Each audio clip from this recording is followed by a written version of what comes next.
Hello, and thank you for tuning in. You are listening to BiteRadio.me's Bringing Inspiration to Earth show. For network or show information, visit www.biteradio.me or call 843-808-0777. And now, the Bringing Inspiration to Earth show with your host, Robert Sharpe. Hello, everyone, and thank you for joining us for this edition of the Bringing Inspiration to Earth show. Today, I have a very special guest. Her name is Dr. Elaine R. Ferguson. She is author of Superhealing, Engaging Your Mind, Body, and Spirit to Create Optimal Health and Well-Being. From Hippocrates in ancient Greece to the medical healers of today, the impact that the mind-body connection has had on overall health has been widely recognized. And while advancements in technology are vast and constraints of conventional medicine are an impediment to successfully preventing, reversing, or addressing the causes of chronic diseases such as diabetes, high blood pressure, obesity, arthritis, acid reflux, cancer, and more, at times these advancements have even proven fatal. In Superhealing, Engaging Your Mind, Body, and Spirit to Create Optimal Health and Well-Being, Dr. Ferguson uses an integrative approach to healing as a way of eradicating the physical, emotional, psychological, and spiritual limitations illustrated from real-life stories she has witnessed through her medical career that lead to chronic diseases and imbalances. Throughout Superhealing, readers will explore the truth about genetics and diseases, the central role and significance stress has on the mind-body connection, as well as the distinction between feelings, thoughts, and emotions, and how both have positive and negative emotions factor into one's health. For more information, you can visit her website, which is superhealingbook.com. And I do have a direct link to her book, her website, in the show page, that description. So with that, let me go ahead and welcome Dr. Elaine to the show. Good day, Dr. Elaine. Thank you for joining me today. Thank you, Robert, for having me. How are you? I'm doing very well, thank you. And I think I'm definitely on a healthier plan now that I've read your book. Oh, that is so nice for you to say thank you. So I wrote it. Yeah, well, first of all, I think what we really could help the listeners by starting to talk about really what is super health and what is your definition of super health? Well, Robert, the idea of the book came to me. I wasn't planning on writing it, quite honestly, but the concept of optimal health and well-being and engaging our body, mind, and spirit to create it as the foundation of Superhealing. It's really an empowering notion that helps people to take charge of their health and well-being. I think we live in a culture that encourages people just to let their doctors do it or to let somebody else take care of them, but really our bodies were designed in such a way that we are supposed to experience optimal health and well-being. That's our natural state, not one of disease and sickness or even trying to prevent it, because we were made to be healthy. And we become ill when we don't do the things that we need to do to keep our bodies in alignment with, in terms of the body, the mind, and the spirit, because all aspects of being are important to our health. It's not just what we do to our physical body, but how we think, how we feel, our spirituality, all those components are very important. So in a grand sweep, that's what Superhealing is. That's the foundation of it. It's our natural, harmonious state of being. Yeah, it's very important, and one of the things I really enjoyed about your book is you really take an approach to looking at the complete, all of the aspects of our being and how they really go into the health. It's everything from the physical body to the spirit to lifestyle as well.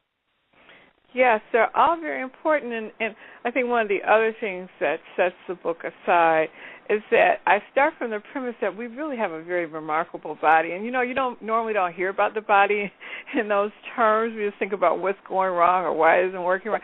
But it's such an amazing creation that we all possess, and we tend to take it for granted. But it's really miraculous what our body does for us, just without our thought. Yeah, and one of the things I really liked about your book is all of the physiology that you listed in the book, and different things that we really wouldn't recognize about just exactly how miraculous and intricate a system is that we have. It is such an amazing creation, and how it is so sensitive to our environment, to the way we think and feel, to the foods that we give it, and how it just has a remarkable capacity to regenerate and rejuvenate itself when given the opportunity to do so. Yeah. Now, what would you say is the book's message? What is you really want the reader to take away from your book? What I really want the reader to take away, and more than anything else, I want them to feel the possibility of having optimal health and well-being, and that they can do this. It's not something that's meant for a few. It's something that was intended for all of us, and that how we live on a daily basis, what we do, how we eat, how we engage physically, how we engage emotionally and spiritually, all those things impact our health. And it's not so much a matter of being a worrywart about it, but being proactive and doing the things that are very simple that can have a profound impact on our health and well-being. So that's the takeaway, that you can do this. You don't have to get sick. And if you're sick, you don't have to stay sick. Our bodies will heal themselves when we do the right things and when we give it what it needs to heal. Yeah, and that was one important part I noticed in the book, was that you talked about that no matter what state of health or illness that we're in, it's not too late to go ahead and start, correcting and really kind of igniting that self-healing that we have within ourselves. Absolutely, Robert. I have seen people who have, literally come back from the dead, who were pronounced dead, and returned to life. And I've seen people who doctors gave up on and told them to go home and die, who miraculously reversed these illnesses and healed from them. So it is a possibility. I'm not saying that it's going to happen to everybody, because everyone is individual and everyone is unique, but one thing I do know is that the will to live and the will to have good health is tremendous and has such an impact on our body on a cellular level. Yeah, one of the statements in your book that really stood out, and it's kind of early on in the book, was that we can be physically healthy but still unhealthy. I mean, or we can have our physical aspect can be, appear to be healthy, but yet we still are unhealthy. Can you talk a little bit about that? Oh, absolutely. I have seen so many people who were physically in good shape, but they were emotionally distressed and spiritually unhappy or unconnected. So they were just basically walking time bombs, to the extent that while their cells maybe and their tissues are functioning normally, or sometimes even suboptimally, they had not expressed any physical disease, but they were very emotionally and mentally distressed. And in the United States, as well as most of the Western world, we now know that chronic stress, which is our perception, based on our perceptions of our situations, is a leading cause of illness. It's a major contributor to all the chronic diseases that we're experiencing in the United States, from heart disease, diabetes, cancer, high blood pressure, depression, and anxiety. Those are all contributed, all related to stress. So how we're dealing with ourselves emotionally in terms of our anxiety and our stress is creating suboptimal health. And until we rein that aspect in, we're not healthy, because we're not happy, and we know it. Yeah, that's very true. Now, if you wouldn't mind, could you share with the listeners a little bit about yourself, and why is it that you chose the role of the journey of a physician? Sure. I'm a native of Detroit, Michigan, and I just was always kind of into science, I think. And my parents, who were just wonderful people, they taught my sister and I that we had to contribute to our society. So when I was 10 years of age, I decided I wanted to become a doctor, and it's something that just stuck with me throughout my young life. And I went to medical school, and I was very, very idealistic. I thought that the doctors would be like the doctors I saw on television, like Dr. Kildare, Marcus Welby, things like that, Ben Casey, but they were very different.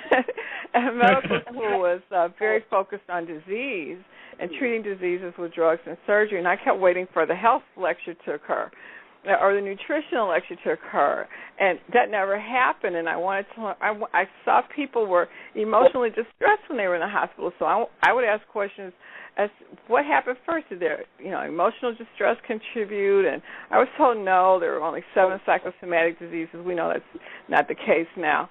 But when I went into practice after I completed my residency, I immediately knew that if I only recommended drugs and surgery for the rest of my life, I would go crazy.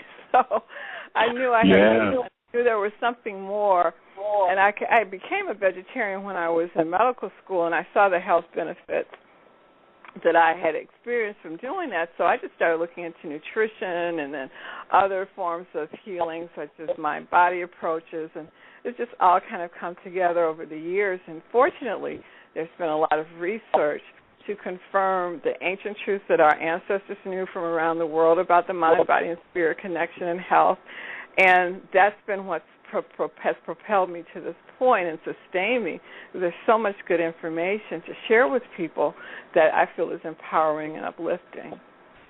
Yeah, I remember reading that part in the book where you were interviewing a woman about depression, and it seemed like that was the moment the light bulb went off. Which came first? Kind of like the chicken or the egg. Which came first? Absolutely, depression. Absolutely. Yeah. That was something. Well, I understand we're gonna take actually our break early for those of you listening, and we'll actually be right back in a couple minutes, and then we'll continue on for the rest of the hour with Dr. Elaine and talking about her book, Superhealing. So everyone, stay tuned. We'll be right back after this very brief break. Hey, Robert, it's Chris from Curious Times. Just want to let you know I read your book, Joy Potential. Thought it was an awesome story, and the twists and the turns were great. I felt like the characters were just really easy to relate to. I most appreciated how the book delivers some sage advice without making you feel like you're being lectured to, and without feeling like I was reading another one of those thousands of self-help books written by some spiritual guru. Very entertaining learning, and the book left me wanting to know what happens next. Thanks so much, and good luck with this book, Robert. Hi, it's Maya at Mind Over Matter in Nyack, New York. I'd just like to take a moment to share with you how amazing I found Robert Sharpe's book, Joy Potential. It kind of found me at a time when I was feeling out of sorts and overwhelmed, and I guess derailed by the pressures of my career and my large family and caregiving an ailing husband. I just really felt like my spark was dimming. It was a perfect time for me to pick up Joy Potential, because as I just in the first few pages began to read, I found that my frame of mind wasn't so different from others dealing with challenges and the trials and tribulations of life. I guess my first feeling was that I wasn't alone, and with that I began to open more to receive the message that Robert gave of light and love and positive thinking. That's what Joy Potential is all about. His thoughts are beautifully written, and everyone, whether you're going through your own personal challenges, should read it. His message was certainly well received from me, and I'm thankful for his insight and his caring and really helping me to get back on track. I think everyone should put Joy Potential on the top of their reading list. Love and light. Thank you. For more information, visit www.joybook.me. That's JOYBOOK.me. Or call 843-808-0777.